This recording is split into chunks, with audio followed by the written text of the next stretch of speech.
অনিমিষাকে ডেকে আনবো না, ওটা সব জেনে ফেলবে। তোকে চেনে তো, একটা উপায় ভাঁজতে হবে। আমি অন্য কাউকে পাঠিয়ে ওকে ডেকে আনবো। মা, আমি একটু জল খাবো। অজিতা খুব চেষ্টা পেয়েছে, ওই দেখো জল খাবে? যাও দেখো, একটু জল খাইয়ে আনো।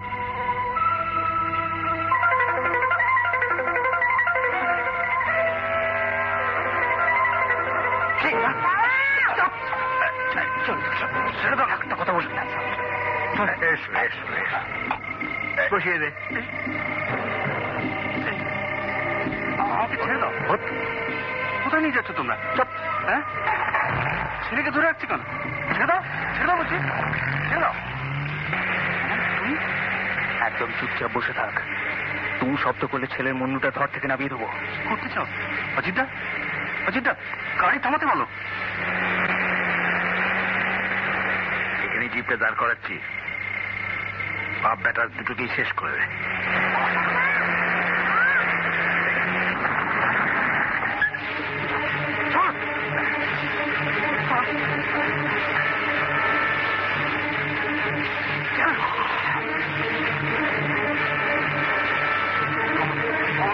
শোন, তোর পাশ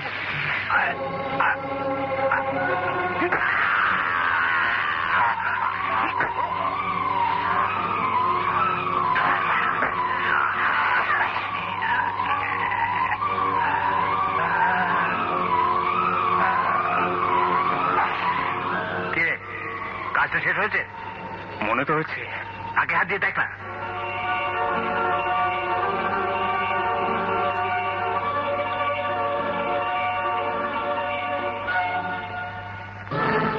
হ্যাঁ অজিতা, একদম শেষ। আমারও কাজ শেষ। আমাকে ফেলে রেখে পালিয়ে এসেছি। আমি বাড়ি ফিরে এসেছিলাম। বুঝতে পারিনি অনিমেষদার ওইটুকুন বাচ্চা ছেলে পুলিশ নিয়ে গিয়ে আমাকে ধরিয়ে দেবে। ঠিক করে বল, কত চাস?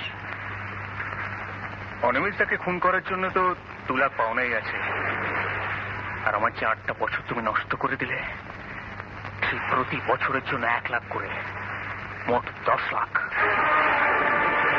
কি ভাবছো অজিতা? ভাবছি টাকাটা না তোকে দিলাম, কিন্তু এত টাকা নিয়ে তুই একাই ঝড় জলে রাতে বাড়ি যাবি কি করে? আসলে তোমার আবার গাড়ির অভাব। একটা গাড়ি করে আমার পৌঁছে দেবে? গাড়ি করে? ঠিক আছে, আমি টাকা নিয়ে আসছি, বস। আর কতক্ষণ বসে বলতো? সেই সন্ধ্যে থেকে এনে বসিয়ে রেখেছো। বসো না আর একটু। কি ব্যাপার, কিছুই বলছো না, শুধুই বসিয়ে রেখেছো? আজ ওর বাবা খেতে। ও হ্যাঁ, তুমি তো বলেছিলে তোমার বাবা বাইরে কাজ করেন। হ্যাঁ, ও সবাইকে তাই বলে, কিন্তু আসলে মা না। তুই ওকে মিথ্যে বলতে পারিস, কিন্তু আমি পারবো না। শোনো বাবা, ওর বাবা খুন করে। খুন? এতদিন জেলে ছিল, আজকেই ছাড়া পাচ্ছে।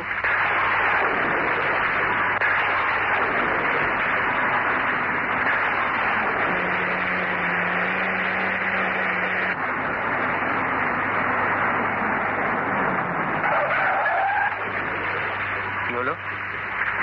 তোটা তো জেদা জেদি, বৃষ্টিতে ইঞ্জিন ডাউন হয়ে গেছে। দাঁড়াও দেখছি।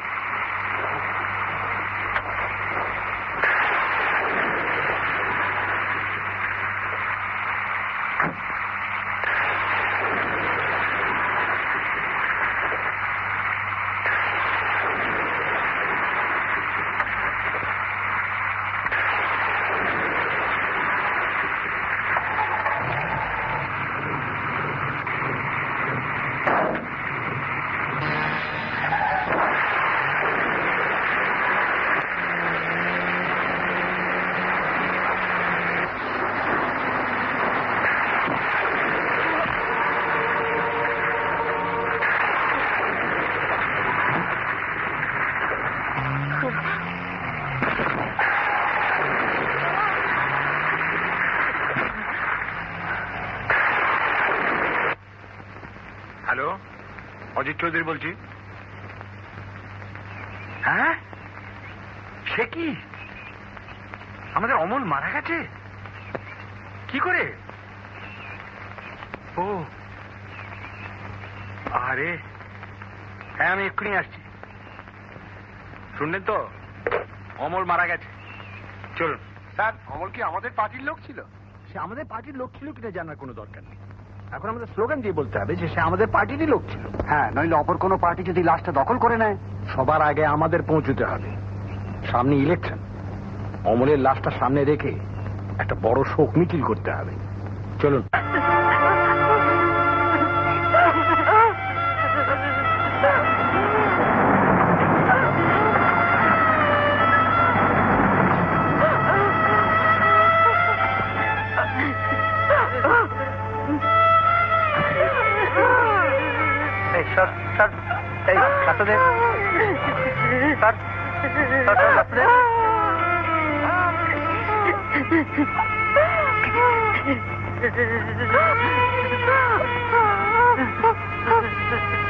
মারা গেল কিভাবে? কাল ঝলঝলে রাত্রে অন্যমনস্ক বোধহয় রাস্তা দিয়ে হাঁটছিল, কোনো গাড়ি ঘোড়া চাপা দিয়ে চলে গেছে। বোকা বোকা বোকা হদ্দ। কথা নেই বার্তা নেই, তুই অনিমেষকে খুন করে বসলি, আর জেল থেকে যখন ছাড়া পেলি তুই আমার সঙ্গে দেখা করতে আসবি তো? আর কেন্দ্রে কি করবে বৌঠান? এই নাও, এই 1000 টাকা দিচ্ছি, এটা রেখে দাও। মানে আমার ছেলেরা ওকে ফুল দিয়ে সুন্দর করে সাজিয়ে ম্যাটাডোরে করে সারা গ্রাম ঘুরিয়ে শ্মশানে নিয়ে যাবে। ও সৎকার করে এমন তো তোমার কেউ নেই? আছে।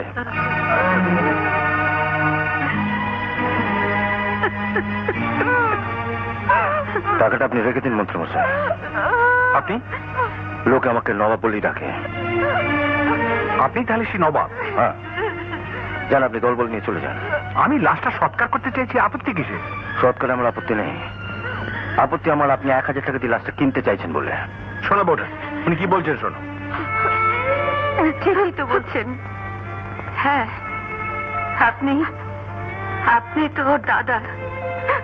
কই, এই 8 বছরের মধ্যে আপনি তো একটা দিনের জন্য আমাদের খোঁজ করতে আসেননি। না মানে বাড়ি থেকে সেদিন রাত্রে শেষবারের মতো আপনার সঙ্গে জিপে করে বেরিয়েছিল, আর সেই রাত্রেই অনিমেষ খুন হলেন। আমি আজও বুঝতে পারছি না ও কেন খুন করলো। লাভ যা হবার সে তো আপনারই হলো। অনিমেষ বাবু খুন হলো, আপনি লিডার হলেন। আমি চলি। চলে। শোনেন মন্ত্রীমশাই, আপনার ছেলে যা শুরু করেছে, ম্যাটাডোর নিয়ে আপনাকে লাশ কিনতে বেরোতে হবে না। আপনার ছেলে যদি নিজেকে শুধরে না নেয়, আপনি বাড়িতে বসে লাশটা পেয়ে যাবেন। যান।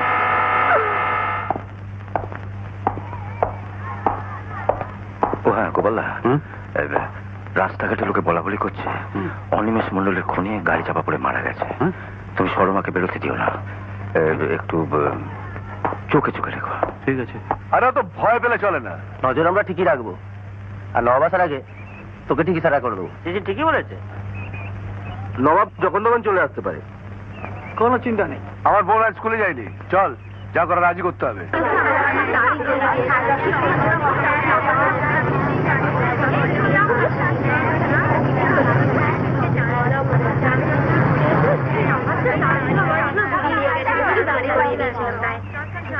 পথ ছাড়ুন।